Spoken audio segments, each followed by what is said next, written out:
4 রকমের ছাড়ের চুড়ি দেখতে পেয়েছি। মানে এই একটা বাঘের ছাল, এটা এই যে চিতা বাঘের, এটা একটা বাঘের, আর এটা হচ্ছে সাপের। এই চুড়িটা দেখো, সাপের ছাড়ের চুড়ি। দেখেছো কখনো? আমি সুন্দরবনে এসে ফার্স্ট টাইম দেখলাম। এ দেখো কত করে এগুলো? 30 টাকা করে। কেমন লাগছে বলো?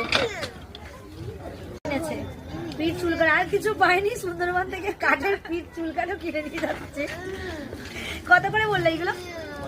50 টাকা করে। 50 টাকা করে। আর তার তো কোনো কিছুই পছন্দ হচ্ছে না, ওর সবকিছুই লাগবে, ওর তো কোনো কিছু পছন্দ হচ্ছে না। পছন্দ হচ্ছে? নেবে? এটা নেবে? নেবে? এই তো এটা তোমার জন্য, কিনে নিয়ে নাও, এটা তুমি নিয়ে নাও, নিয়ে নাও, ওটা নিয়ে নাও।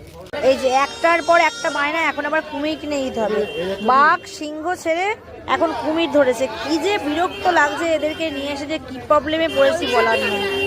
এই যে সুন্দরবনে এসে নাকি কুমির নিয়ে যেতে হবে।